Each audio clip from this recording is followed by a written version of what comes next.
Yes, nanone ngo ni Menya Vuba TV, aho tudahwema kubagezaho ibintu byinshi bigiye bitandukanye, aho tuguma dushimira abantu bakomeje gukurikirana ibiganiro byacu umunsi ku munsi, aho natwe kuko tubabwira yuko twabiyemeje, twabihaye, kandi koko tutazigera tubatenguha n'umunsi n'umwe. Niba rero utarakora subscribe, kora subscribe, ukore no kunzogera iri ku ruhande kugira ngo utacikwa n'ibiganiro tubagezaho umunsi ku munsi.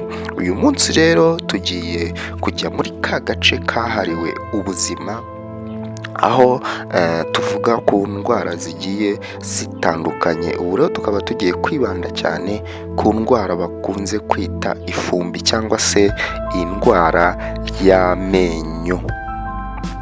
Indwara y'amenyo rero ni indwara aho abakunzi bacu badusabye ko twayibabwiraho byinshi mu rwego rwo kuba bashobora kumenya ati iyi ndwara bimeze bite, biteye bite, ese iyo yaje ubimenya ute, ese iyo bimeze gute ubimenya gute. Niyo mpamvu natwe twahisemo kubabwira iyi ndwara y'ifumbi cyangwa se indwara y'amenyo.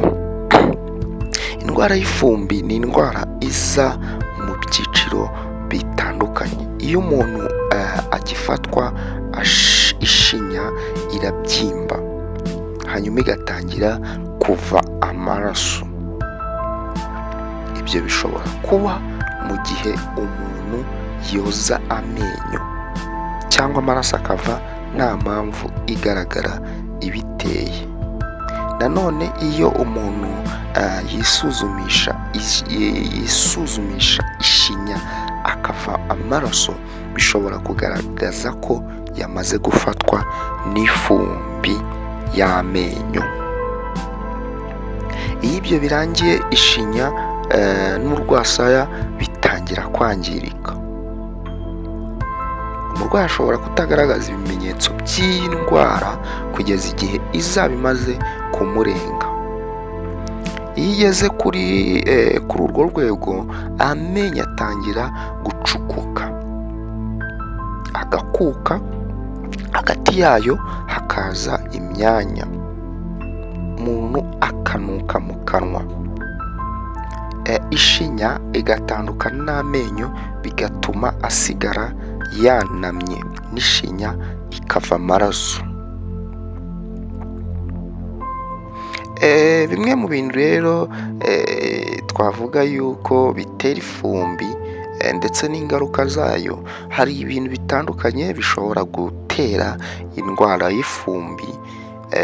Iyo ndwara iterwa ahanini na za mikorobe zigenda zihoma ku ryinyo. Iyo zitavanyweho zishobora gutuma ishinya ibyimba. Uko igihe gihita, ishinya itangira gutandukana n'iryinyo. Ibyo bigatuma za mikorobe zitangira kororokera hagati y'iryo shinya n'ishinya, maze amaherezo zikangiza urwasaya. Iyo mikorobe zikomeje kwirundanya ku ryinyo cyangwa munsi yaryo, zikora urubobi ku ryinyo.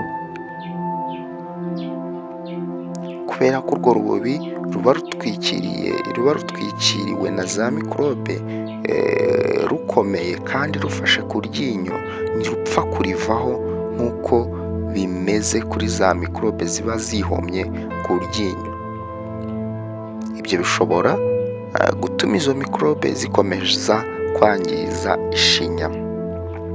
Hari ibindi bishobora gutera indwara y'ifumbi, muri byo harimo isuku nke y'amenyo, imiti igabanya ubushobozi umubiri ufite bwo kwirinda indwara ziterwa na virusi, imihangayiko, kurwara diyabete ntukurikize amabwiriza ya muganga. Ikindi kandi, kunywa inzoga nyinshi n'itabi, ndetse n'ihinduka ry'imisemburo y'umubiri bitewe no gutwita.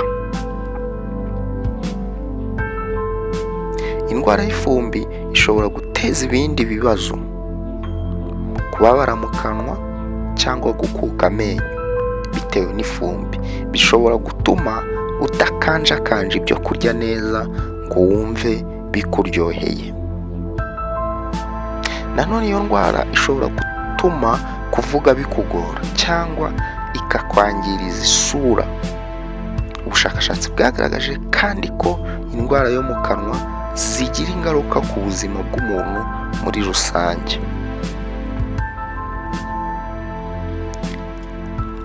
Ibijyanye no gusuzuma indwara y'ifumbi ndetse no kuyivura, wabwirwa n'iki ko urwaye ifumbi? Ushobora kuba ufite bimwe mu bimenyetso twamaze kuvuga haruguru.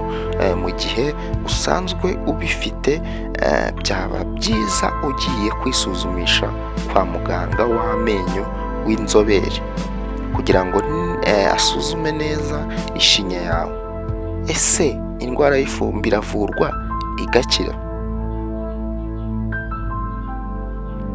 Iyo umuntu ayivuje hakiri kare ishobora gukira, ariko iyo ishinya n'urwasaya bitangiye kwangirika, abaganga bihutira kubivura kugira ngo bidafata indi ntera. Abaganga b'inzobere mu kuvura amenyo bagira ibikoresho byabugenewe bibafasha kuvanaho burundu urubobi ruba rwarafashe ku menyo, haba inyuma ku ishinya cyangwa hagati yayo n'amenyo. Nubwo waba udashobora kubona abaganga b'amenyo b'inzobere cyangwa bakaba badakunze kuboneka, uburyo bwiza bwo kuyirwanya iyo ndwara idahita igaragaza ibimenyetso ari uko iteje akaga ni ukuyirinda. Koza amenyo buri gihe kandi kuri gahunda nibwo buryo bwiza bwo kwirinda ifumbi. Ikindi wakora rero mu rwego rwo wenda ushobora kuvuga ati simbonye umuganga w'inzobere singize gute, ikindi wakora ni uko wafata amazi y'akazuyaze arimo umunyu, ayo mazi then nka mu gitondo ukajya uyashyira mu kanwa ukiyunyuguza, cyangwa se ukabanza ukamera nk'ucishamo akaroso then nyuma ukiyunyuguza.